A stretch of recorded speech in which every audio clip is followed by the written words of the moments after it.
Good morning students. जैसा कि आप लोगों को पता है आपकी एक्सरसाइज 14A कंप्लीट हो गई है।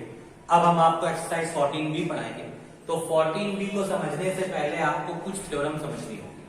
तो कुछ थ्योरम में से एक जो हमारी सबसे इंपॉर्टेंट थ्योरम है वो है चक्रीय चतुर्भुज के सम्मुख कोण समपूरक होते हैं, यानी इनका योग 180 अंश का होता है। आपको ये ध्यान से समझना है। देखिए, इसको समझने के लिए हम वर्ड टू वर्ड चलेंगे। सबसे पहले क्या समझेंगे? चक्रीय चतुर्भुज। चक्रीय चतुर्भुज क्या होता है? ऐसा चतुर्भुज जो किसी वृत्त के अंदर स्थित हो तथा उसके सभी शीर्ष वृत्त की परिधि पर हो। फिर से ध्यान से सुनिएगा, ऐसा चतुर्भुज जो किसी वृत्त के अंदर स्थित हो और उसके सभी शीर्ष वृत्त की परिधि को स्पर्श करते हो तो वो चक्रीय चतुर्भुज कहलाते हैं। तो देखिए, हम चक्रीय चतुर्भुज बनाने जा रहे हैं। तो चक्रीय चतुर्भुज को बनाने के लिए देखिए, सबसे पहले मैंने ये एक वृत्त बना लिया। ठीक है, वृत्त बनाने के बाद हमने आपको चक्रीय चतुर्भुज के बारे में बताया कि ऐसा चतुर्भुज जिसके सभी शीर्ष वृत्त की परिधि पर हो। तो देखिए, एक हम चतुर्भुज का निर्माण करने जा रहे हैं। 1 2 3 और ये 4। ठीक, 4 भुजाओं से बना ये हमारा चतुर्भुज हो गया। इसका नाम हमने दे दिया A, B, ये C और ये B। ठीक है, देखिए इस चतुर्भुज की चारों जो शीर्ष हैं वो वृत्त की परिधि पर है। अच्छा, आप एक बात याद रखिएगा और आप लोगों के दिमाग में बात चल रही होगी कि सर ये चतुर्भुज आपने कैसा बनाया है, इसमें तो कोई भुजा किसी के बराबर नहीं है। तो याद रखिए, अगर दो भुजाएं आपस में बराबर हो जाएंगे तो वो आयत बन जाएगा, क्योंकि आयत तो कह नहीं रहा था तो आयत बना नहीं सकते। चारों भुजाएं अगर आपस में बराबर हो जाएंगे तो वो वर्ग बन जाएगा। हालांकि वो भी एक तरीके का क्वाड्रिलेटरल ही होता है, पर इसमें वर्ग का नाम भी नहीं कह रहा था, इसीलिए वो भी नहीं बना सकते। तो हमें कुछ इस टाइप का फिगर बनाना था जिसमें कोई भुजा किसी के लगभग बराबर भी ना हो और ना वो आयत की आकृति दिखा रहा हो ना वो वर्ग की आकृति दिखा रहा हो। तो मैंने एक ऐसा एक चतुर्भुज बना लिया। ठीक है, अब इसमें वृत्त का केंद्र मैंने ये O मान लिया। ठीक, अब देखिए, इसमें वृत्त का केंद्र जब O मान लिया तो इसमें दो चीजें ध्यान रखिए। इसमें सबसे पहला काम हम क्या करते हैं कि कोई भी चतुर्भुज जब हमको चक्रीय सिद्ध करना होता है तो उसके लिए एक हम थ्योरम का इस्तेमाल करते हैं। वो थ्योरम क्या होती है वो ध्यान से देखिए। सबसे पहले हम थ्योरम में क्या लिखेंगे? सबसे पहले हम थ्योरम में लिखेंगे हमको क्या चीज है। हमको सबसे पहली चीज हमारी क्या है? हमको दिया है। क्या दिया है ये ध्यान रखिए। सबसे पहले हम लिखेंगे इसमें दिया है। दिया है के बाद दिया है में क्या लिखेंगे? सबसे पहले ABCD एक चक्रीय चतुर्भुज है। क्या दिया है हमको? ABCD एक चक्रीय चतुर्भुज है।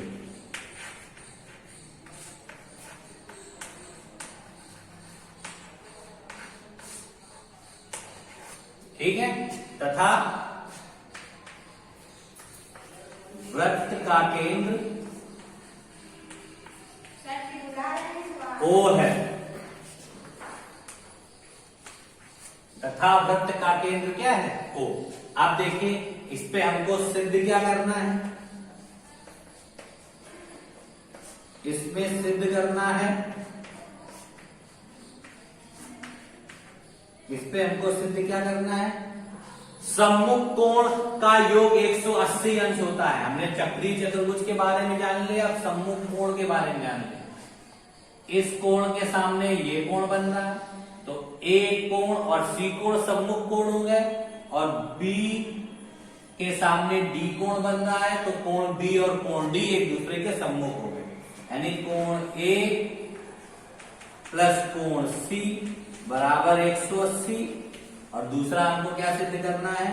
कोण B प्लस कोण D बराबर 180। तो ये चीजें हमें क्या करनी है? इसमें सिद्ध करनी है। अब हम इसमें थोड़ा सा कंस्ट्रक्शन का पार्ट करेंगे। रचना इसमें क्या करनी है हमको? ध्यान से देखिए। रचना के लिए हम वृत्त के केंद्र से बिंदु बी को मिलाएंगे और वृत्त के केंद्र से बिंदु डी को मिलाएंगे। देखिए हमने क्या किया, वृत्त के केंद्र ओ से बी तथा डी बिंदु मिलाया। ये देखिए वृत्त के केंद्र से हमने बी तथा डी बिंदुओं को मिला दिया। तो ये मेरा इतना पार्ट मेरा कंप्लीट हो गया। अब हमको उपपत्ति करनी है। उपपत्ति देखिए हम बता रहे हैं कैसे करेंगे। तो यहां पे मैं आपको उपपत्ति बताऊंगा कैसे होती है। आप डालेंगे उपपत्ति। देखिए थ्योरम बहुत इजी है। उपपत्ति में हमने क्या कर लिया, इस वृत्त के इधर वाले कोण को मैंने मान लिया x, ठीक है, और ऊपर वाले कोण को मैंने मान लिया y। ये आपको भी करना है। नीचे वाले एंगल को x डिग्री मान लेंगे और ऊपर वाले एंगल को y डिग्री मान लेंगे। ठीक। अब देखिए उपपत्ति में सबसे पहले हमने एक प्रमेय पढ़ी थी, क्या कि वृत्त के केंद्र पर बना कोण सदैव परिधि पर बने कोण का दुगना होता है। इसका भी उल्टा वर्जन क्या है, परिधि पर बना कोण केंद्र पर बने कोण का आधा होता है। ठीक है।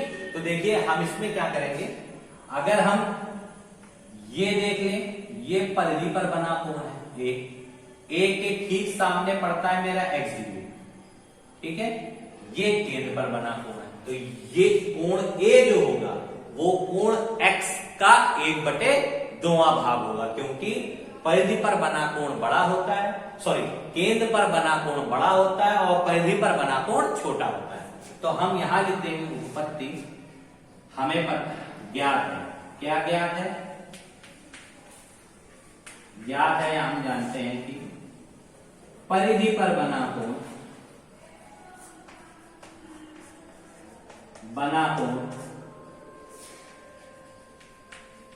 केंद्र पर बने कोण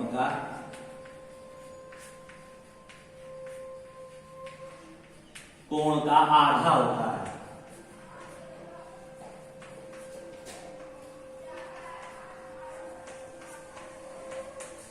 जब हमको ये ज्ञात है तो हम इस प्रमेय का यूज कैसे करेंगे, लिख देंगे कोण A बराबर A के सामने केंद्र पर कौन सा कोण बन रहा है, x डिग्री, 1/2 x डिग्री।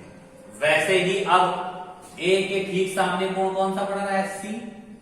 तो कोण C बराबर क्या कर देंगे, 1/2। अब C के सामने इसके ऊपर वाला कोण लेंगे, यानी 1/2 y डिग्री। ठीक है, ये इक्वेशन 1 और ये इक्वेशन 2। अब देखिए हमने आपको बताया कि हमेशा याद रखिए ऊपर वाला कोण छोटा होता है, इसीलिए छोटे और बड़े को बराबर करने के लिए बड़े कोण में मैंने भाग दिया। वही काम मैंने नीचे भी किया। आप समीकरण 1 और 2 को जोड़ लीजिए। समीकरण 1 व 2 जोड़ने पर जब जोड़ेंगे तो angle A plus angle C equal to 1/2 of angle X plus 1/2 of angle Y। ये देखिए आ गया। ठीक है, इसके बाद हमको 1/2 कॉमन लेना है, वो हम कॉमन ले लेंगे। जरा एक और बचेगा मेरा x प्लस वाई। एक बार मैं देख लूं जरा कि पूरी वीडियो आ रही है कि नहीं। 2 मिनट वेट करिएगा। हाँ स्टूडेंट्स आ रहे हैं। तो देखिए एंगल A रखा, एंगल C ये रखा, यहां से 1/2 मैंने कॉमन ले लिया, बचेगा अंदर angle x plus angle y। ठीक है, तो अब आप लोग थोड़ा सा ध्यान दीजिए। Angle x plus angle y, angle x ये है, एंगल y ये है। इन दोनों को अगर जोड़ेंगे तो देखिए एक सर्कल बनता है। ये देखिए एक पूरा वृत्त बन जाता है इन दोनों एंगल को जोड़ने पर। इसका मतलब ये कोण कितने डिग्री का बन जाता है, 360 का।